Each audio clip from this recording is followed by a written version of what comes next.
In our favorite song, turn it up, windows down, we sing along. The summer night has just begun. The moon is bright, let's have some fun. Oh, this is everything, with you right next to me. So alive, and tonight I'm thinking that I don't wanna go.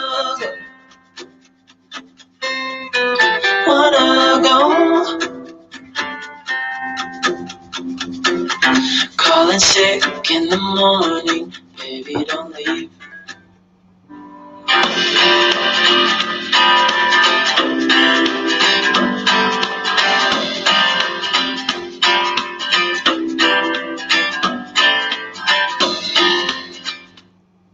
Welcome to this week's episode of Simplified Relationships. I'm Jayson Mair, your relationship coach here from Jayson Mair Coaching, here to simplify those relationship struggles we have each and every day of our lives. How are you all? Thanks for tuning in wherever you are in the world. We're having a worldly one again this week.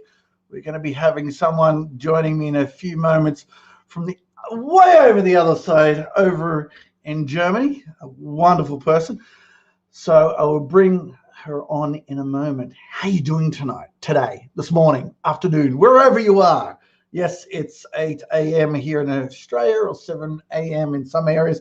Actually, it's also 5 a.m. in some areas in Australia. And then you've got everyone on the other side of the world or at the other end of the spectrum. And I have to say a big thank you to our guest who's going to be on in a moment, who's may even have a wine in hand because it's 10 o'clock at night, so who knows? So, as in the title, we're going to discuss communication. It's kind of like us versus them. We're going to discuss why and how we communicate to others. How do we get ourselves across to the other person? How do we understand them so they get across to us? So, wherever you are, if you're in and you're joining us, please drop a comment below and say hello, and we'll definitely do our best to come and say hello. But as we go along, let me just press a couple of buttons. Let me give you a little intro as well. Hey, Maddie, thanks for joining us. How are you, buddy? Good to see you there. This person, wonderful. I adore this girl. I really do. She is fantastic. This is her two. I'm going to give two bios. I didn't tell her I'm going to pinch these or not, but she's usually empowering you as a top leader in tech and biotech to find clarity and your superpowers for your career and life to create a future you love with the quickest, most effective and unique process available. But what I like is her other profile, and I'm going to really struggle with this one particular word, showing you how to become a powerful, relaxed, now, pardon the language, unfuckwithable leader deeply connected to your truth. So don't mess with this girl because she might look all pretty, but she'll teach you how to be a boss as well. So, hey, Sandy, thanks for joining us in the house. And there you go. She's introduced us. So without further ado, let's bring on Miss Claudia. Hello, girl. How are you doing? Hello there. Lovely to be with you from the other side of the world. Yes. I hope you didn't mind me pinching your intro off your Facebook page. When I saw that, I went, I got to say that. And then I had to practice it half a dozen times to say it because it's a mouthful. So. Well, I hope nobody's offended when I say it again, because it's actually much easier than you might think. It's unfuckwithable. Yes. And why do I use this word? Do I swear a lot? No, I don't. Sometimes, like everybody does. Yes. Supposedly, by the way, people who swear have a higher IQ. Is that a correlation? I have no idea. So anyway, I actually borrowed this expression from Vishen Lakhiani. He's the founder of Mind Valley, in case anybody knows. You might have heard about him. And so he uses this word. And in the first place, I was like, what's that? And yeah, I liked it so much. The definition really, getting to such a power and such a strength and knowing your truth so much that, and pardon again, that nobody can fuck with you anymore, right? Yes. If you decide not to. And I believe that's so important in our uncertain and unpredictable world, that we have this inner strength, right? That we're not getting thrown back and forth by all those circumstances or people that we come across in life. And hey, let's face it, there's so many situations in life where things don't go as we want them to. Yes, definitely. And I really liked it because it is something that a lot of people will, I mean, as you said, it's one of those words you go, whoa, hang on a sec. And I know that, the F word gets thrown around a bit, but when I read this yesterday and I went, oh, I love that.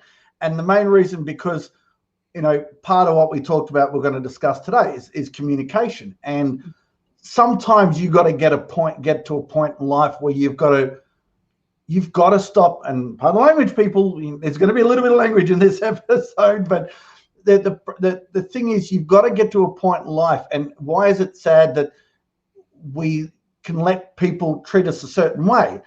And sometimes you've got to have a little bit more control and bring it back in control with you, that you are unfuckwithable. Don't fuck with me. Be straight with me. Connect with me. Just be, the few of the people that are watching right now, we got Sandy, Maddie's just gone up there, unfuckwithable. Yes, he loves it, sort of thing. And I've spoken to Sandy and a few of the others as well. And sometimes why is it you've got to get to a point where you've got to get really pissed, that you've been fucked over so much by people that you've then got to snap, and then you feel bad because you're like, oh, okay, well, you're, now you're being a bit of a bitch, or you're being a bit of an arsehole or something like that. And it's like, well, no, I've just got to a point where I'm just like, I'm not going to take it anymore. And it's like, why do you need to be pushed to that point where you're angry or annoyed that you've then got to snap? And so it's more about, boundaries and sort of saying, okay, look, I'm going to be there for you. I'm going to do what I do, but don't mess with me. You know what? So don't push me. Let's be, open and honest and straightforward with it, because, if anything COVID has taught us, I feel, in the last 12 to 18 months is more, well, I've always been a bit like this, but I think it's more now quality over quantity, and really maximizing the time with the people that are really the people you want to connect with in your life, sort of thing. Because, there's people like you who are on the other side of the world that I talk to and connect with more than people that live in the next apartment or in the next town. And when you start to realize that people, can see you for you, and you're got friends or family that have known you for years and they don't treat you with the same respect, you just sort of go, well, what's going on here? And it does come down to boundaries and setting things up and being straight with people, and also, I suppose, keeping the good quality people and getting rid of the time wasters and the people that are going to, fuck with you and try and push your buttons. And I think that's one of the biggest things we've learned by COVID is, that connection, and we're needing the connection more. I've got friends who in the US and that, because they're even more locked down than we are here, and they're saying they're walking into bars and it's quiet and there's not many people around, but then they're jumping on things like what's that new Apple app everyone's jumping on? I'll think of it at the moment. Everyone will know what I'm talking about. But they're jumping in these rooms and chatting for hours, and it's becoming such a big clubhouse. That's it. It's becoming such a big thing because everyone is trying to reach out and connect, and they want to be heard. So yeah. So when I saw that, I thought, I hope she doesn't mind. I'm going to pinch that and use it to introduce you, because I thought, from what I know of you and with your trainings I've seen and stuff like that, I love that. It's sort of fantastic. Yeah. It's fun. It's so fascinating to listen to you, and there were so many aspects now and so many things to unpack just in what you just said. That's kind of fascinating in terms of communication. I mean, the first thing is when you were talking about when people push us to a certain point, and it kind of builds up. And suddenly it's like, bang, it explodes, and we put the stake in the ground, right? Like crazy. And in fact, the best thing is if it doesn't get that far, right? Yep. That we don't, or I take a step back and say, we literally teach other people, we train other people how to treat us. And when it comes to the point that we're exploding, you pushed me so far. Yeah, maybe people push. It's our job, though, to not put the stake in the ground before we are literally exploding. It's our job to put the stake in the ground and to draw the line, to make clear that other people understand our boundaries, while telling them what the boundaries are. I mean, let's face it. Not a lot of people out there I have met do that on purpose, because sometimes they don't know our buttons, our triggers. There's one exception. The people around us that are very close, they tend to know our triggers. Children in particular, right? Children are incredibly good in pushing the buttons of their parents. I have 2 children, so I know exactly what I'm talking about. So that's really an exception. Normally, people don't do that, right? It can just happen. And our triggers are our triggers. And other people are not responsible for our triggers. That's the interesting bit. It's our job, though, to let them know, Let me take another step back. There are triggers, and these triggers can be those that we build up throughout our life, right? We all have whatever kind of experiences. Let's say we've experienced bullying, where there's certain behaviors, certain words, or maybe even certain body language that triggers us, because it reminds us of that situation, not on a conscious level, on a very subconscious level. And then it triggers us. So somebody might talk over us, right? And it triggers us like crazy, right? Because it's, hey, this person doesn't respect me. And it annoys us. So that is one thing, trigger based upon our experiences. And the other is when we have developed values. And it can go hand in hand, by the way, but it doesn't have to. If we develop certain values throughout our life, and everybody does, that's the fascinating thing. We all operate upon our values if we are aware of them or not. Doesn't matter. We just do. And so, in the best case, we are aware of a value. For example, honesty, right? I might have honesty as a value in my life, and somebody lies to me. That's a line crossed, right? And that's a boundary then, different story altogether. So it might also be a trigger for me. Then this is a clear boundary where it's my responsibility to tell the other person, hey, if you've crossed a line. And the key is to bring it across so the other person listens. Because if we get into the situation you explained, explode, the likelihood that the other person feels attacked and puts out the armor and the shield and the weapon is very big. And then and then you have these kind of situations where you have a fight, and if you have a fight, what happens, and that's highly fascinating, because what I do is I don't just look at communication from a psychological perspective or from a technical perspective, what kind of techniques or tools can you use. I go this step deeper and look at the body chemistry. So now you might think, what the heck does the body chemistry have to do with communication? Everything. A lot. Well, don't they say it's like, I think it's like 70% of your communication, 80% of your communication is your body language. It's more than what comes out of your mouth. You could say something, but you could go, I'm really happy.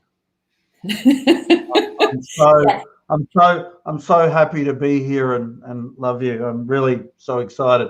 I mean, what's the rest of the body saying? You're hearing it, but what you're seeing is a totally different thing, sort of thing. So it's the unsaid. I would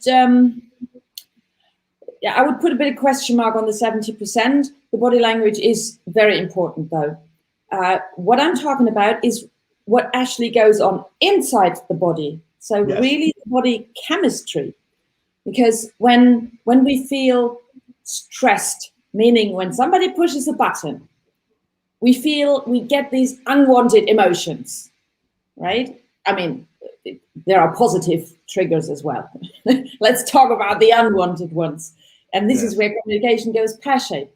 And when somebody pushes our triggers, or we get these feelings, frustration, anger, shame, sadness, whatever it is, this is basically a stress situation. So we feel the need to protect ourselves. And what happens in our body is, in our brain, we all know we have different parts of the brain, and there's a little part which is called the amygdala. And to make it very simple, it's this really old part of the brain, reptile brain, some people call it as well. And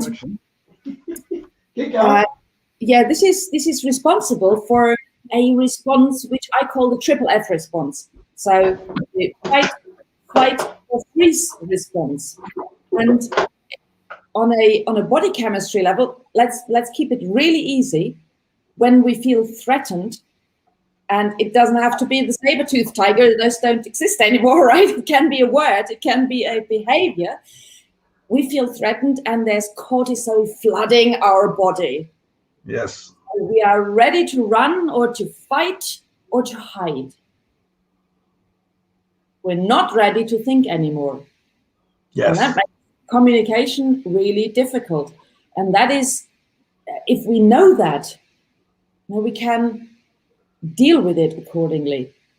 Because sometimes that just means, okay, I'm in this state, so my job is either to use one of the emergency tools to calm myself down, so to make my brain active again, or get out of the situation. Say, time out, and I'll come back in a bit, and then we can continue the communication, the conversation. Yeah. I refer to that when you're saying about the fight and flight and stuff. I've used it where, and I had a client ask me a couple of months ago, what I raced before was, you're talking about the brain.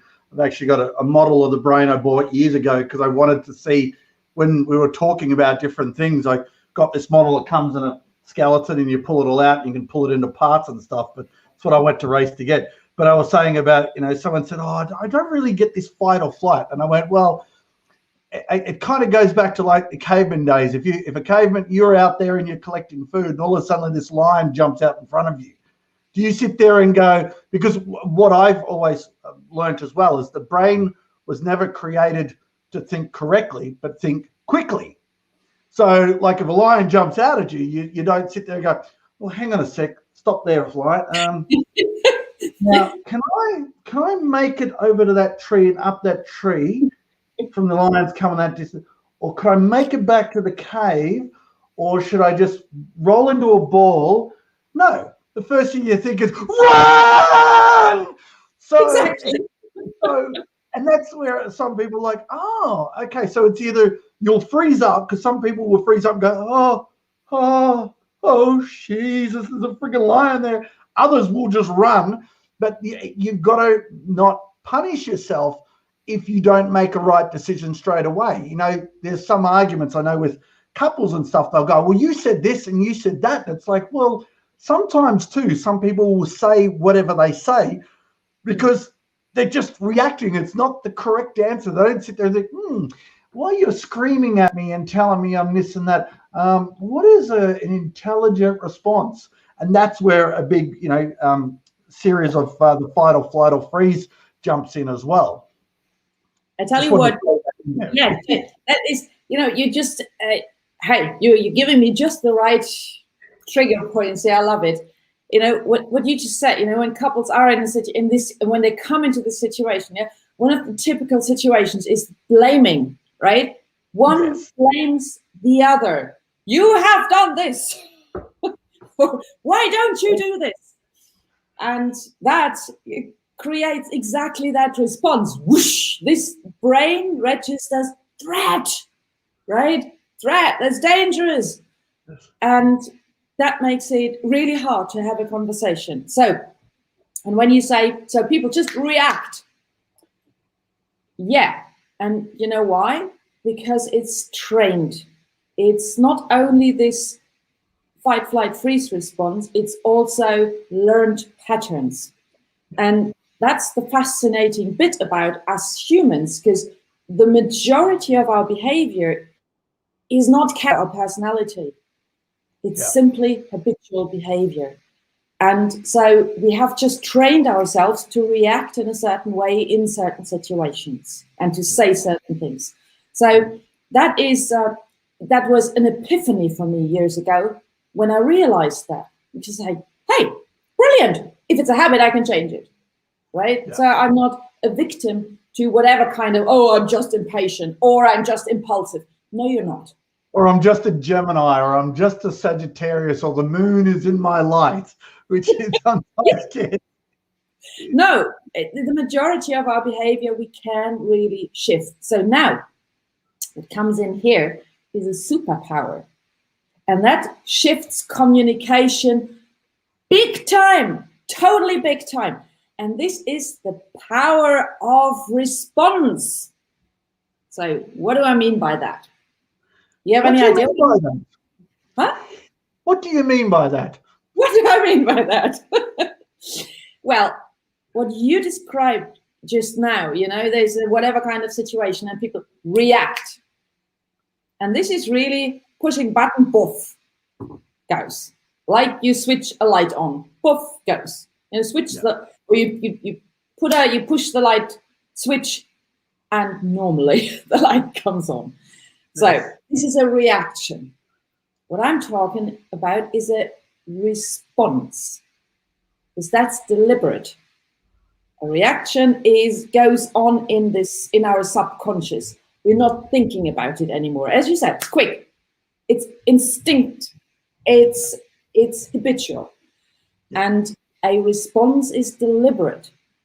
And that is the absolute freedom we have, and it's also a responsibility, because whatever comes out of our mouth, whatever we think, and whatever we feel, that's on us, and has nothing to do with anybody else around us. Well, now you could say, but this person said that, this person did that, so hey, it's their fault that I am feeling shitty now, and that I am responding like this. No.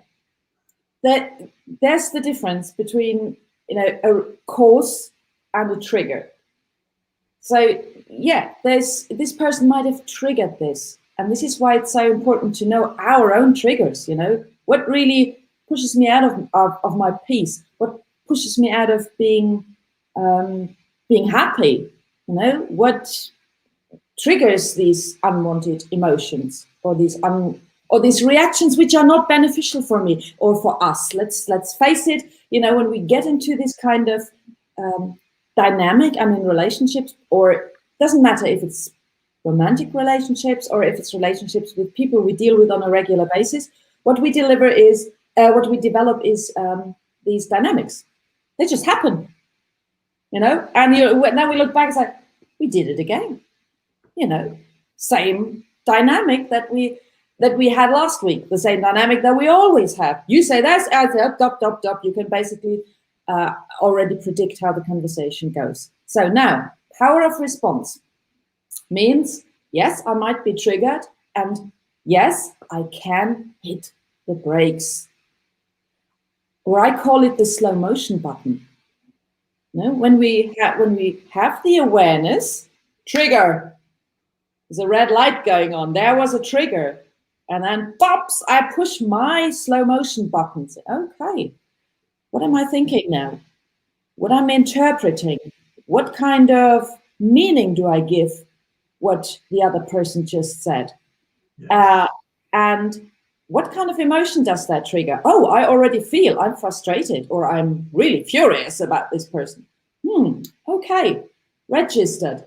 Is that beneficial for our conversation? No, it's probably not. Can I change my thoughts? Oh, yes, I could actually, I could ask a question, for example. Did you really mean that? Or could you explain what you meant just with what you said at this very moment in time? And so the emotion has a chance to go through us, or at least a part of the intensity leaves, right? And while thinking different thoughts, suddenly the emotion changes. And you might see my movements of I always talk with hands. There's some people say, don't talk with hands so much. I do it anyway. So, but exactly. And that was deliberate as well, because thoughts are here, emotions are here. Yeah. So thoughts trigger emotions. That means when we are aware of our thoughts and we shift them, the emotions shift. And then I can, in the real sense of the word, respond emotionally and verbally completely different in this communication or in this conversation. Does that make sense? Yes, totally. And it is the idea is to, a lot of people struggle with is trying to, I suppose, as you said, use that pause button, because you're in a flustered state. But what I'd like to add to it as well is, if when it happens, look back over particular arguments or disagreements you have, and just think about how you react, what it is. Because when you were talking about, sometimes it's I guess another way I describe it's like it's a habit, the way we react, because it's happened, it's built into us over the years and years. It's like when a doctor hits your knee and your knee kicks out. Sometimes it just happens and you like, damn, because it's a trained response. Now, if you sat there and went, okay, a doctor hits my knee, my leg's supposed to kick out. Well, you can then, after a while, practice where you do it and he hits it and it doesn't react. Or someone says a particular word. Sometimes you've got to sit back and some of the clients I've worked with, when they have this happen, I then do a little bit of a role play with them, and I'll say, okay, usually they'll say to me in a previous session, or they've emailed me, a couple of arguments of what they've been about, and I'll ask them, what's a particular trigger or a particular word or something that sets them off, and they'll say it. So we will then do a bit of a role play where I'll say that, but then I'll just stop, and I want them to then just sit there. So if you guys are watching right now, if there's something that particularly sets you off, think of that word and go back into your mind and sort of think of when someone has said that, and just sit with it for a moment and try and work out what it is that's setting you off. Is it their tone? Because a lot of the times, we were saying body language and stuff like that. Is it, them expressing like, oh, you are this? Or is it their, you are this? Is it their tone? Is it their body language? Or is it something, and something that it comes up for a lot of clients that I discovered years ago, is it's usually a trigger from something that was said years ago. It might be something that a parent or a sibling or someone said to them when they were younger, and it might not just be a word, it might be a phrase, it might be a line or something like that, and it sets them and they're like, whoa, if you can have that go through and just sit with it and find out what it is that's behind it. Am I right? You're sort of trying to figure out what it is.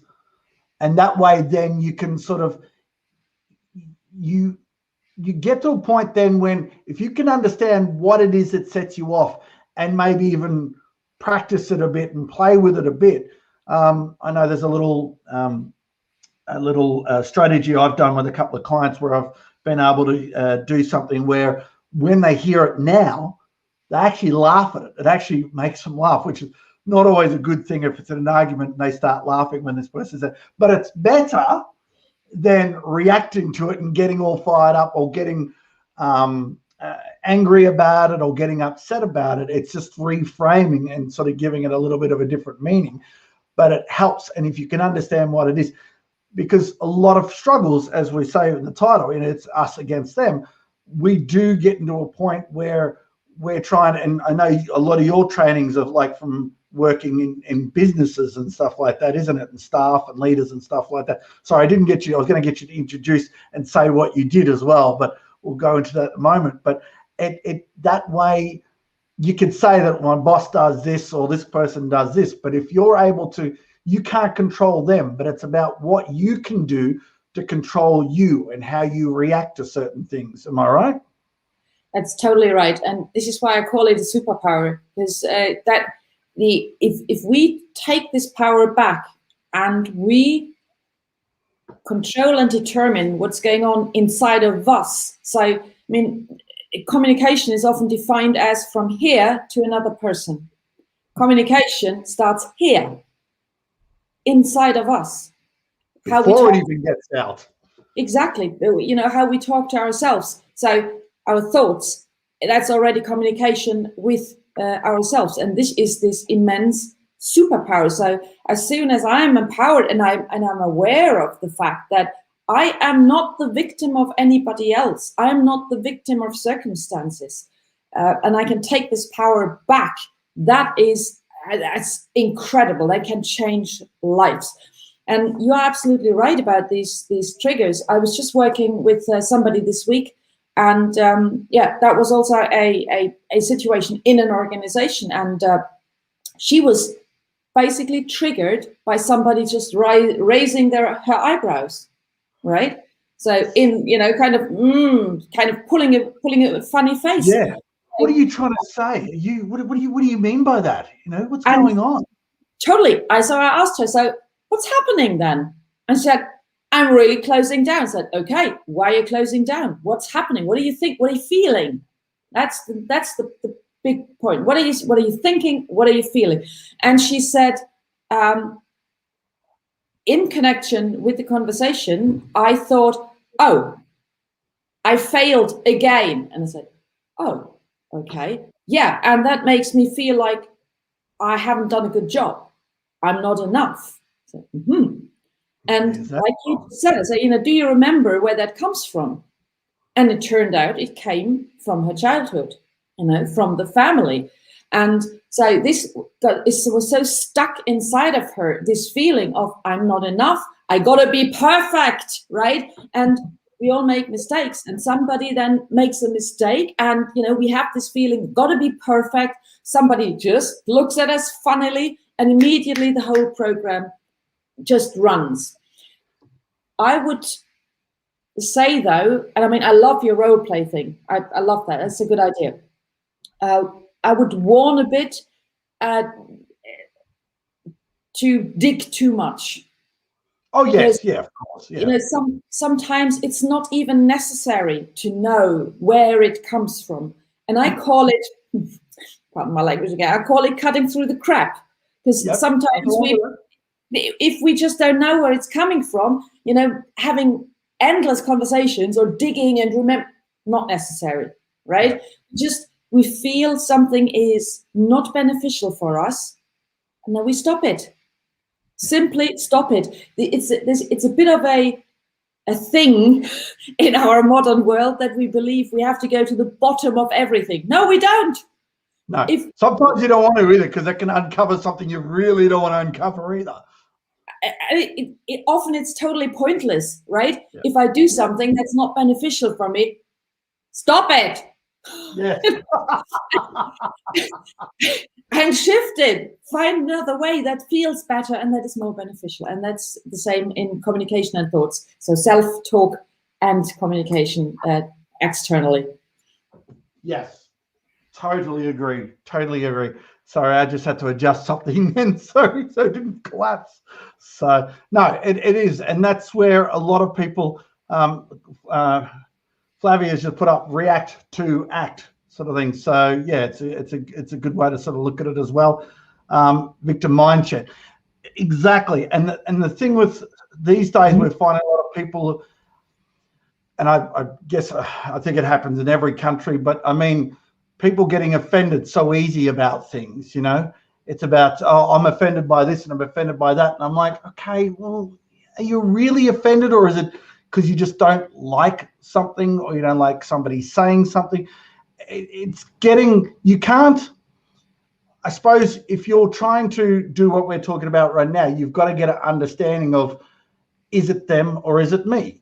And is it me? What can I do? Can I control them? If I can't control them, I can control me. If I can control me, what do I need to control? As we're saying, it's reactions. It's getting an understanding. You can't, you know, they say you can lead a horse to water, but you can't make it drink. You know, people say, no, you can put salt in it and give it this and give it that and whatever else, but they still can't control it the way you want. The only person you can control in all communication is you. Your reactions, how you feel, how you see things. You see your head kicking over there, right? Notes down. That's so right. You know, I mean, I was. How often do I get complaints from clients, you know, or I get hired because people don't get along with each other, right? And even on the highest level, you know, people on the board, they don't get along, right? Yeah. And then it's like, so what can I do to make him change? Yeah. And I say, okay, let's forget about him or her, and let's start here, right? I was like, what do you mean? I want him to change. That, well, let's see. Start here. And the amazing thing, and that is really something I would like to point out. And it's a bit like magic. So as soon as we start shifting things inside of us, as soon as we shift perspectives, views, behavior, attitudes, language, very important, language as well. Yes. Suddenly things around us change and people around us change. I had situations where I coached people and then they came back to me and said, he's so friendly to me suddenly. I have no idea what happened. I said, well, there you go. And so this is a dynamic that kicks in. So change and shift here has the potential to change the outside world and even people without us changing them, because we changed, right? Yeah. And that is incredible. And you know, you mentioned this is it me or them? You know, in fact, if we got away from this, I'm here and they are there, you know, and I have a dividing line, and it's us against them or me against him or her. You know, are we in a war here? Do we ever fight? Do we gotta be right? And, you know, this is one of the biggest traps in communication, this desire and obsession to be right. Yeah. We all love to be right. And you know what? It's a wonderful feeling. Because, you know, when we turn out to be right in the conversation, it's like, I knew it, and our body gives us all these reward systems. Exactly, it's like all these hormones flooding the body. I don't know which one, probably serotonin or so. And yes. Like, I'm right. Isn't that a wonderful feeling? So we strive to be right, and it's and you know what? It's one of the biggest communication killers that you can think of, because when I am right, I wrong the other person. And unless it's about facts that are really facts, you know, not made of stuff or things, you know, Because we can always twist back to make ourselves look good, am I right? Well, and again, the question is, what is the intention here? You know, why do I go into a conversation? And one of the key words for communication for me is curiosity. So I've started when I read stuff on the web, even Facebook and whatever, or I hear things which make my hair go standing up, right? You know, or my hackles raise. I think, what a lot of rubbish, you know. And then I take the step back and I ask questions. I get curious. Why would you think that? You know, where does that come from? You know, how did you get to this opinion? And you know what? Sometimes I learn really fascinating stuff. And I get an insight in the people's head, because then they start sharing. You said something before, keyword in communication, being heard. Everybody wants to be heard. Everybody's going out in Clubhouse and talking and wants to be heard. And that is exactly what is so, I mean, hey, I find it a bit overwhelming, you know, what's going on there, but that's a different story. Yeah, same here. Yeah. Generally, in every conversation, in every communication, yes, everybody likes to be heard. And the biggest gift we can give somebody in any conversation is listening. And really listening. It's one of the key skills of communication for me. So now, and not listen to have your say. You know how some people listen, they're like, yes, I'm listening, waiting for you to stop so I can have my say. Totally. This is what I call positioning, right? And this has to do also with the right or wrong. So I'm just waiting for the other person so that I get enough information so that I can make my point even clearer, right? That's not listening. That's not active listening. No. Listening, no, it's not. Active listening is literally shutting down your own thoughts as much as possible. And I'm very, you know, cautious with saying that, because our brain tends to be overactive, and it gives us some thoughts. We can still, if we have the awareness, shift those thoughts to the side, say, okay, parked. Or, you know, what I do, I listen to you, and what do? I use a pencil and paper. So if something, write it down, right? Yeah. So I don't have to hold this thought, and because if I do, I can't listen anymore, right? So people, if you believe, and if when I write, I can't listen either. So that is something. If I see you writing, I got to stop talking. That's a good idea, because then I hear everything. No, the thing is, and people who believe in that, they're completely and utterly mistaken. This is proven. Multitasking is not possible. We have this, you know, when you take your brain again, the prefrontal cortex here behind the forehead, this is our executive brain. This is, no, it's the other side, isn't it? Is that? No, that's the front. That's the front, okay. All right, of course, yeah. And so this is there for the cognitive function. So that is writing, reading, listening, speaking. And these 4 activities we can't do at the same time. Doesn't work. We can't listen and talk at the same time. Doesn't work. We can't write and read at the same time. Doesn't work either. What we do though, because if somebody says, Flavia says active listening, absolutely. So what our brain does, because it's smart, it switches very quickly. So it's a task switching, not a multitasking. So, but that's just a side topic. So active listening is really focusing on what the other person says, not with the idea to answer immediately. And not with the idea to argue or to position myself. And sometimes I do what I just did. I make a little break. I don't talk. I can talk a lot and I can talk fast. When I listen though, what I often do is when the other person stops, I give myself the courtesy to then think about, so what is it that I require as a next step? Clarifying something, did I really get everything the other person said? Is that clear to me? Or did I make a little note to ask a clarifying question? Did you mean it like this? Or this is one of the very common techniques to mirror it back at the person, just to make sure I understood. Because what we all do, without exception, we interpret. And one of the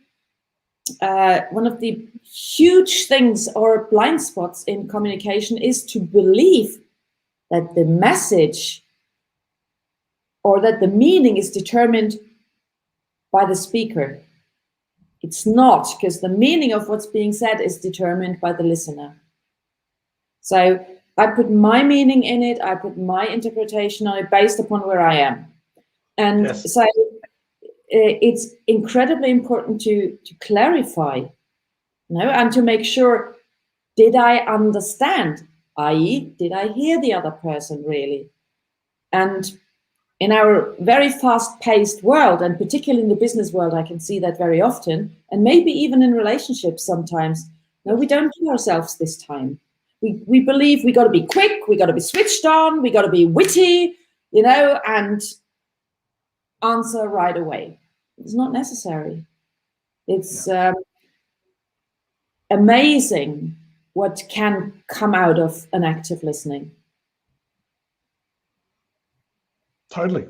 I love this. Sorry, I could sit and listen to you talk about this for hours. That's why when I thought of having you on, I'm like, gotta have you on because you're great. No, and I'd like to add too is I think because of our phones and also everything is now short, quick bites. Like a lot of videos, like was it TikTok videos are like 15 seconds, 30 seconds, and 60 seconds.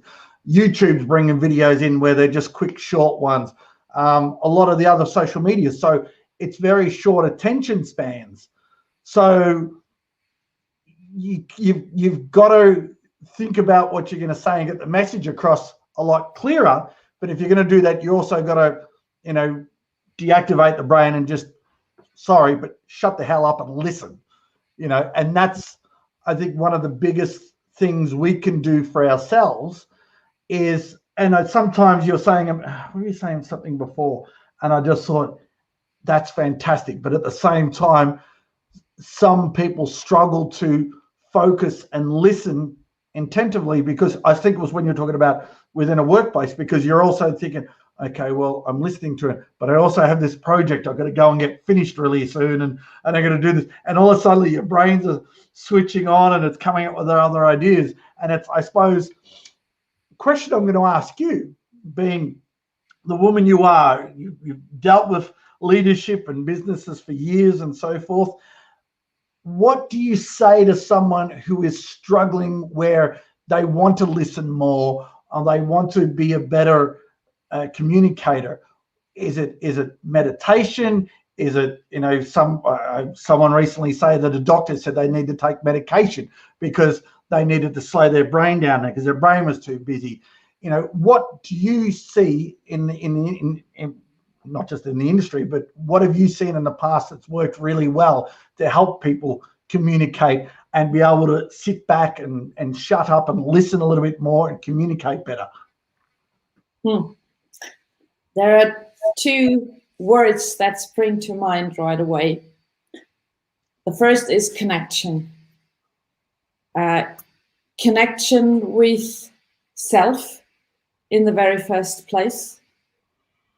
And I'm making this movement because it's not just here, the thinking. The inner peace, and we all know that, the inner peace is here. Understanding that our brain is a fantastic tool, and that's it. It helps us think, it helps us find solutions, it it's a bit like Google. That means if I ask my brain a question, it will spit something out.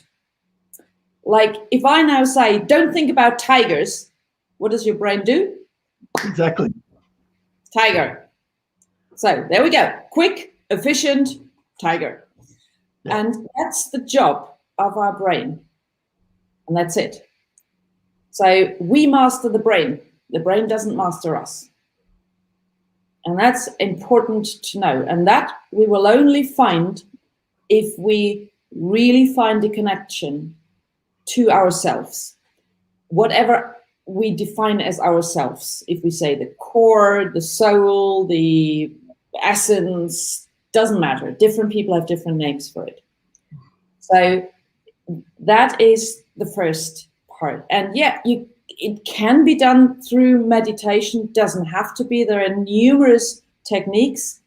I do that in the process with my clients all the time in the program. So we're getting to this stage eventually in the program, because that's the key to be able to calm our brain.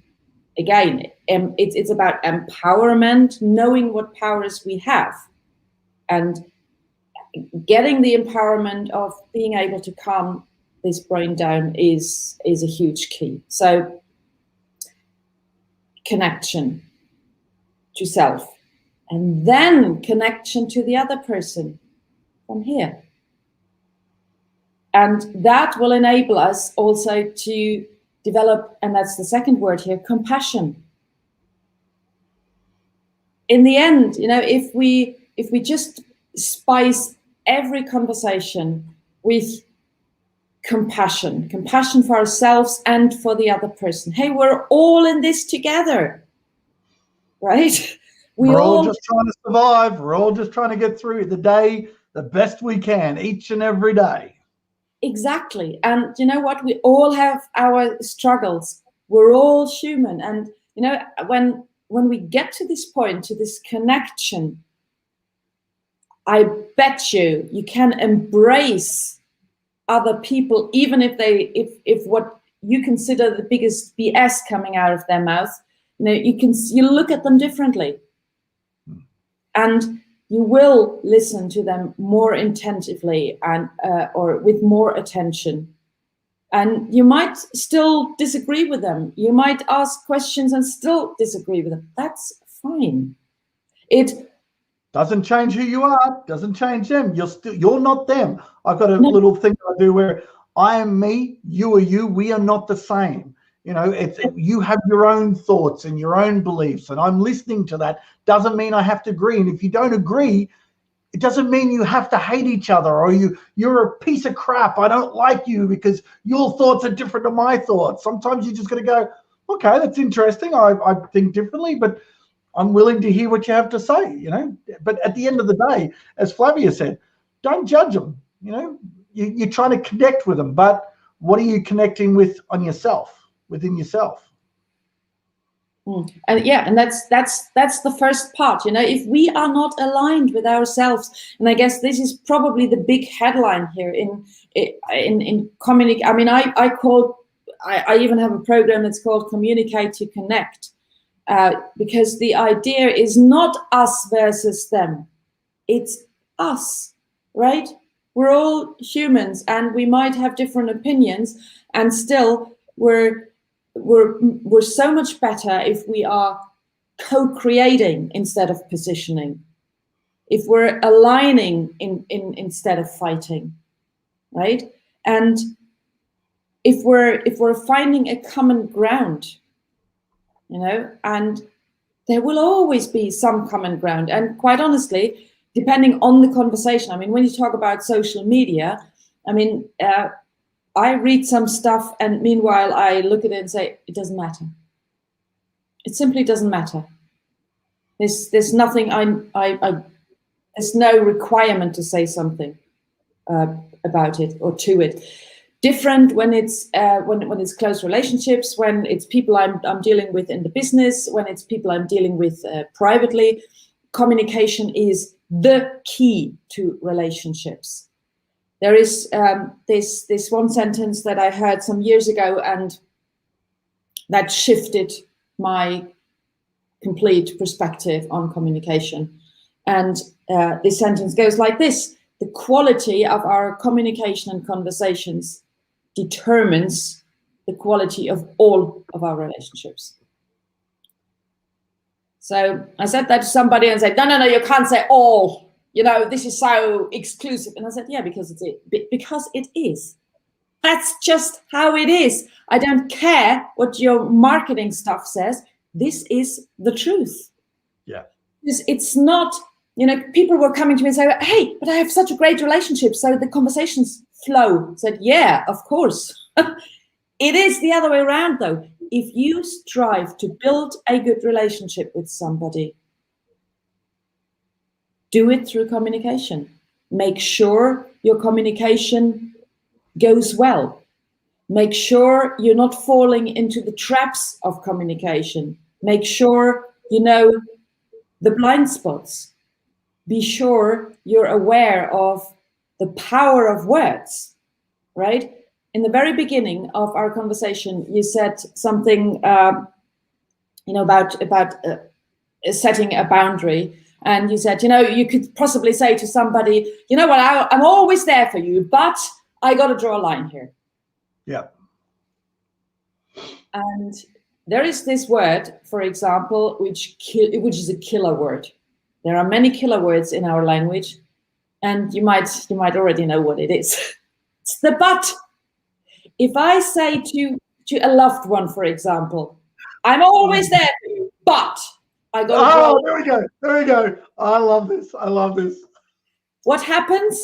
The first part of the sentence disappears and is gone. And what's there is only, I got to draw a line. You've cancelled everything you've said before the but. Exactly. Oh, I love this. Seriously, no, I've said this for years, because you hear so many people, oh, look, I really love you. I really, really love you. But, okay, so it's not unconditional. There's a condition here. Or, yeah, look, I'm really able to do that. But or and I'm going to go really controversial here. I'm not racist, but, oh, really? Okay. What are you going to have to say now? I'm ready. Come on, say it. I'm not judging or anything. But I think that ass is quite big. Oh, okay. So you're not judging. Okay, what do you call that then? So yeah, I love that. Yeah, and the awareness for language, that and there's a whole list. I call them Gremlin words. And by the way, the other words are hero words. So, for example, in this sentence, with this example you brought, it's like the hero word is and. It's so simple. And saying, I'm always here for you, and I got to draw a line here. Yes. And it's okay then, because, I'm here for you, and I draw a line. So both is valid. Yeah. And if we are aware of the effect of certain words towards ourselves and towards others. Say the but is also valid for our own thoughts. Oh, I've done that really well, but I could have done this better. Yes. And immediately I slap myself in the face. So and there are a few more words which have a Try is another word. I hate try. Totally.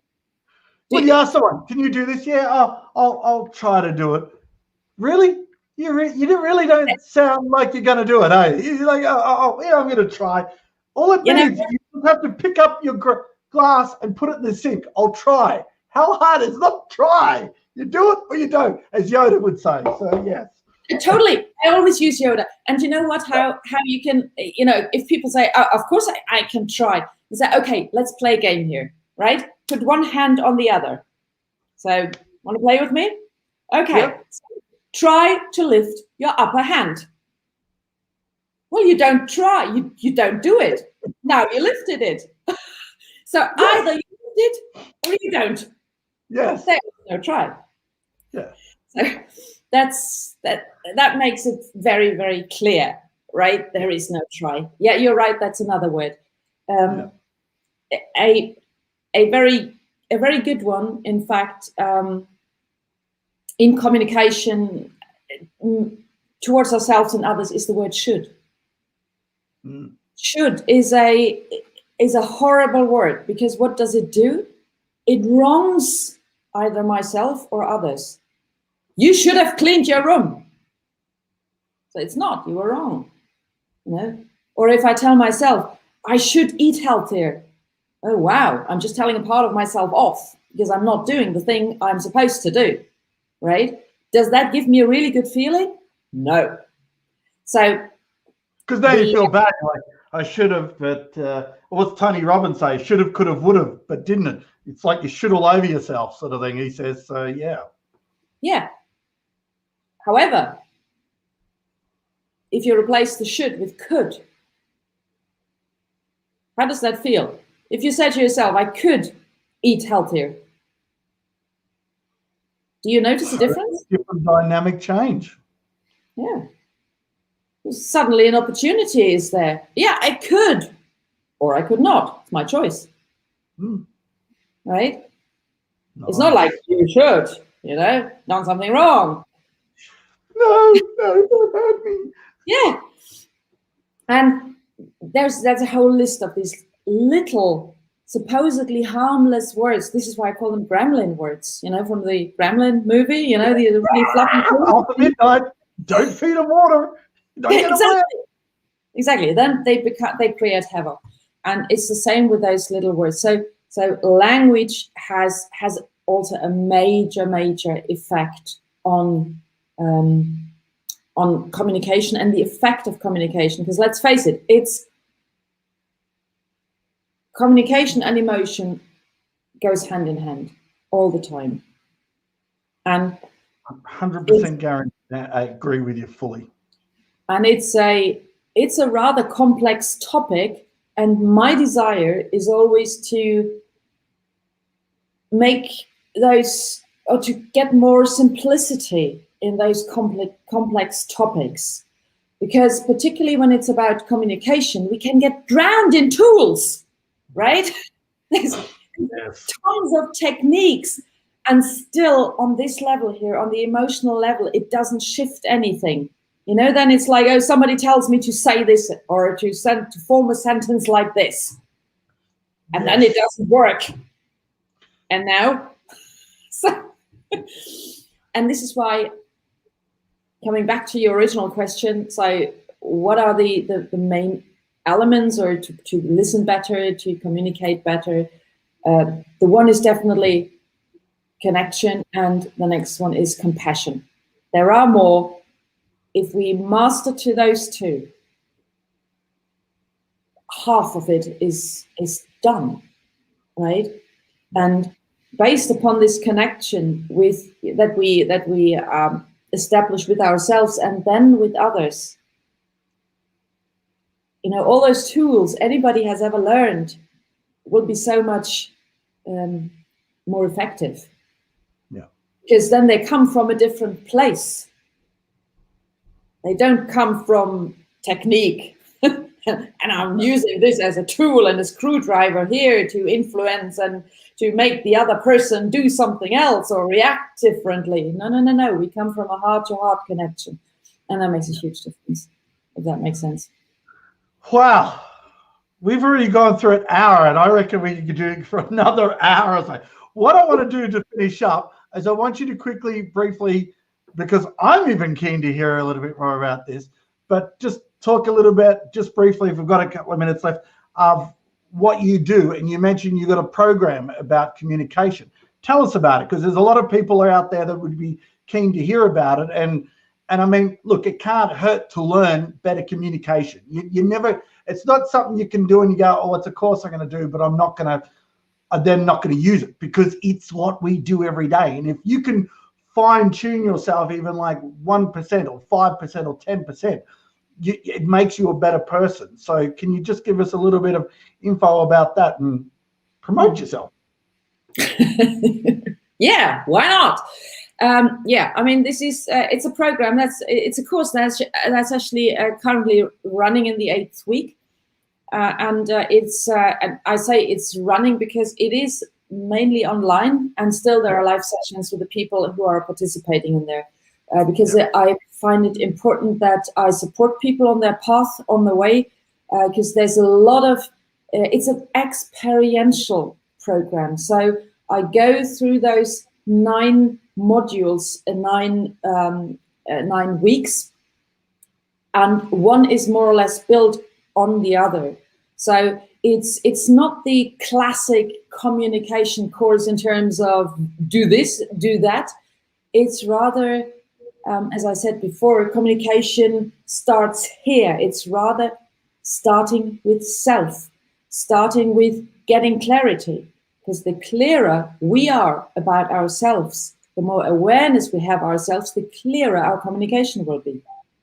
On all levels, in all aspects.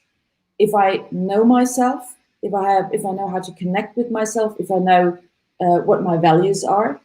I said before, we work on the basis of our values, if we know them or not, and we better bring them into the awareness, because then I know exactly, hey, Mr. So-and-so has just crossed my boundary.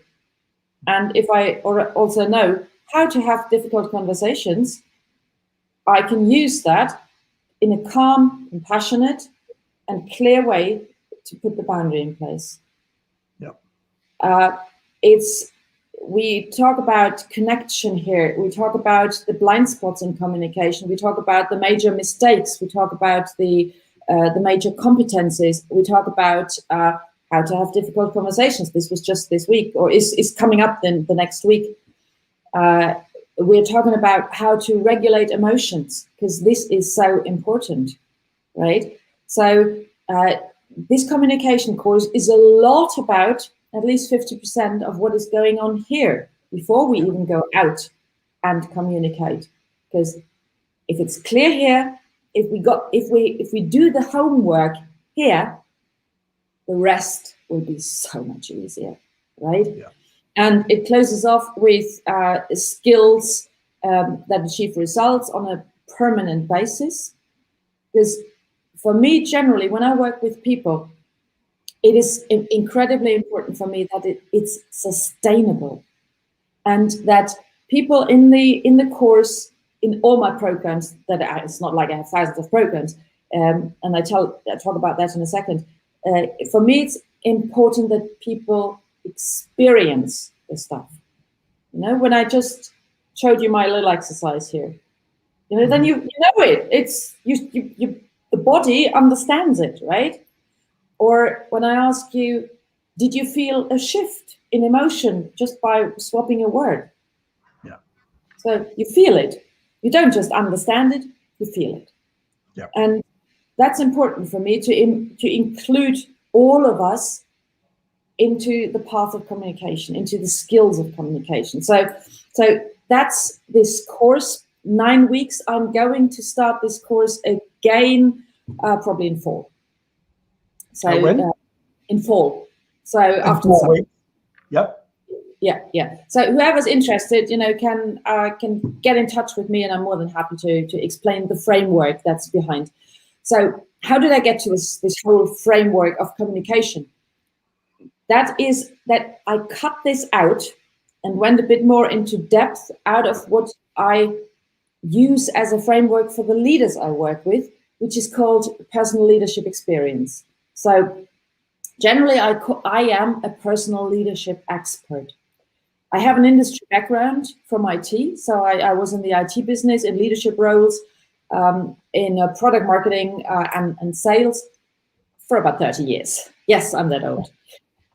So don't look it, girl. Don't look it. It was not fishing for compliments. It was just it was over 30 years. She must be lying. No, it's 30 years. So I realized eventually that I like people better than IT. This is why I switched my business. And I realized very quickly that leadership, again, starts here. So a lot of leadership courses are not very, very sustainable. And it just doesn't work because the groundwork, the foundation is not laid. And this is developed this program, so it's my own framework, and I lead people through a 3 months minimum program. And this communication bit, I basically cut out and made a program out of. So the whole personal leadership experience program is wider. It includes this core connection piece. It includes communication, relationships, and energy and vision. So that's your betterworkplace.com course. Is that exactly where it is? Exactly. Just put it in the comments there. So I'll just show everyone up if they want to. There we go. The betterworkplace.com, or you can look up Claudia at on the socials. Exactly. HEESE. I've loved talking to you and hearing all what you have to offer. And that, I mean, I guess it's called the Better Workplace, but from what we've discovered today, it doesn't matter if it's workplace or your own personal journey yourself. It's all about, I mean, even if you're going to go and improve, yourself in your workplace, it's also about you. It all starts with you. So a lot of this stuff is, yes, it's to help your workplace, but it's more to help you in your workplace or in your relationships or anything else like that. Am I right? That's totally right. And, I called this the Better Workplace, and I started this some years ago because my intention, or let's say this the other way around, I saw so many, and still see, so many unhappy people in the workplace that I decided, this is something I would like to contribute to change that and to shift that for people. And the beginning was actually really, I was looking into leadership, and then I narrowed it down to personal leadership. And one of the things that I noticed, Jay, was exactly that. I spent many years of my life as a single mom with 2 kids, and I raised them on my own with little support. And I had my own business, right? So I spent a lot of time in corporates, and for the last, how many years now? 17 years, I've run my own business. And in the last 3 years, it's the coaching and training. And before it was something in the IT industry. So hang on, now I distracted myself. What was my point? Yeah, the point I was making here was, you're right. It's all connected, right? If people, for example, talk about work-life balance, forgive me for saying this is BS. There is no work-life balance. There is only a life balance. And the way how I describe it to people, how I see it, and so far everybody thought this was, made a lot of sense. I consider life as a sphere. Just imagine it's a sphere. And in this sphere, and you might know these lava lamps, you have these bubbles that move.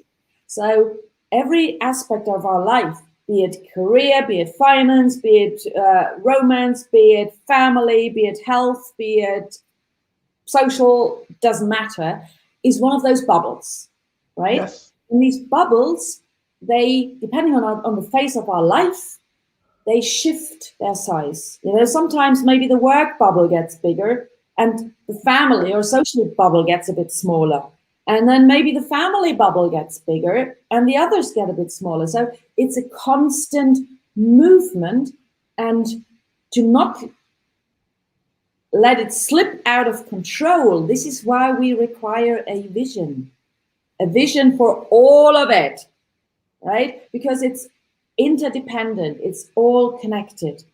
And so this is why the fascinating thing is, every time when I work with leaders on whatever kind of level, it's C-level, director, it doesn't matter, really doesn't matter. We start off with a business issue, and about half an hour later, we're in the middle of their life. Yeah. Why? Because it's all connected. Yeah. Right? I always say people don't have business problems. They have personal problems that reflect in the business. Yes. So we gotta look at the whole picture, because otherwise we don't get it. Yeah.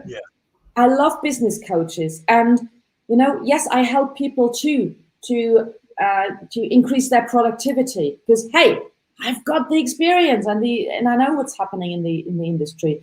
I help people getting more effective in meetings or whatever they require, right? The core though is here: clarity, direction, communication, relationships. And if I got that aligned, and in the first place aligned with myself, tell you what, life gets so much easier and more enjoyable. Certainly does. Certainly does. Well, we're way over time. We've got 15 minutes over, but I wanted you to explain that because I think it's a huge key. And if you've got a program out there that can help people, I'm keen to promote it as much as possible, because I think that's what a lot of people struggle with. We do a lot of communicating by talking and stuff, but I think right now there's a lot of, I know with myself, with the amount of relationships that have just fallen apart in the last 12 to 18 months. And again, a lot of it is communication. And a lot of people are still either wanting to break up or wanting to fix their relationship, but they just don't know how to handle it. They're not able to communicate it. So, but I'm gonna have to bring you back on, girl, because you have just got a huge amount of information. We could go on for 2 hours, but I think some people need to go off and enjoy. Well, you need to go and get some sleep soon, because it's nearly going to be close to midnight if we keep talking where you are. But definitely, look, I want to say thank you very much for coming on today and discussing communication, because you are the master at it. And we've got so many people who are on today: Sandy, Flavia, Aina, Mark, Rosie, Maddie. There's a stack of people that have come on. If you're watching the replay, put #replay. And if you guys are watching still or in the replay, please put a little note in there on what you got out of today's episode, because it's always good to get an understanding and a bit of feedback on what people enjoy and what they get out of what we offer here. So thank you very much, Claudia. You are a darling. Thank you for having me. That's that was I worked with clients in Australia in the past, believe it or not. This was the first time though that I appeared in an Australian show. It was all my pleasure and honor. Thank you very much. Well, we will be having you back, because there's so much to offer. I want to get you back on. But again, everyone, thank you very much for tuning in this week. If you have any questions or comments, or feel that someone can get benefit out of it, please hit the like button. Also hit the share button, and don't be afraid to let them know. We're here to help. So thank you very much for watching. Until next week, thank you. Take care of yourselves. Maybe find out a better way to communicate, but we will be talking to you soon. Thanks for tuning in, guys. See you next time.